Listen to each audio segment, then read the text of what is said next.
Hello, on this beautiful spring day, I am out here harvesting herbs for a couple recipes we're going to be doing. And one of them is going to be infused waters. So I'm really excited to show you that. And I want to show you the garden that I have, quote garden. I do not have like a garden plot in my yard, but what I've done is I'm big into edible landscaping. And I had a place, when I had my place down in Mason, I had all kinds of herbs and vegetables in my front yard. I absolutely loved it. Worked with an organic gardener. So if that's something you guys are interested in, we can certainly delve more into that. And maybe you can find someone up here in the Columbus area to kind of walk us through that, or some resources for you. So anyway, what I've done is I planted some perennial herbs, some culinary herbs in my landscaping. So I just absolutely love these herbs. Are just so incredibly good for you. And what I love about them is they come back year after year, and I don't have to worry about killing them, because I tend to have a tendency to kill plants. I'm not really all that of a green thumb. So let me get out of the sun. So this, what I have here first, this is rosemary. These are some of my onions right next door. So this is my rosemary, and I planted this last year, and already you can see how hardy it's getting. It's survived the winter, and of course it will, and it's going to continue to get more like, almost like a bush, like a rosemary tree. So it's starting to grow upwards. This seems to kind of go this way. But rosemary is just so good, such great with poultry.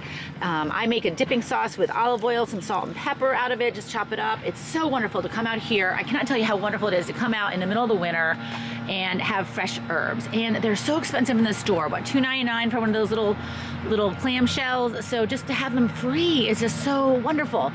This is my lavender. This will come up later with beautiful lavender flowers, which I actually am going to distill and make an infusion this year. So that's going to be coming up.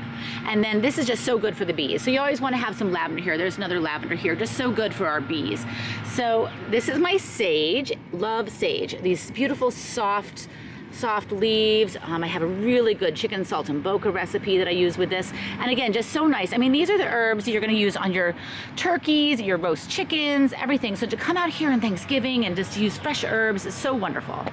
This is my thyme, and thyme is another one. Again, just coming out, and the thing's buried in snow, and to come out and be able to just get fresh thyme is just so wonderful. Dried thyme just doesn't compare to fresh thyme. It's just so great. And this perennial actually is used as a ground cover. This was I just started out, I planted this again, last year, and already look at how much ground cover it's got. So this will actually, it's called creeping thyme, and this whole thing will just pretty much just take over if you let it. So people actually do use thyme for ground cover. So those are that. And I also have some edible flowers. I'm going to be planting those later in the season, so we'll go over that. Some calendula, some borage. I tried a romesco broccoli, and then literally the next day, or that night after I planted, I came out the next morning and it was gone. The bunnies ate it. And they ate all my calendula and my borage too. So I don't know, we're gonna have to figure something out. So this is my mint, and I do not recommend this because mint actually will take over everything. But we have some mint here. It's starting to come up already. So again, I'm gonna be using this in those infused waters.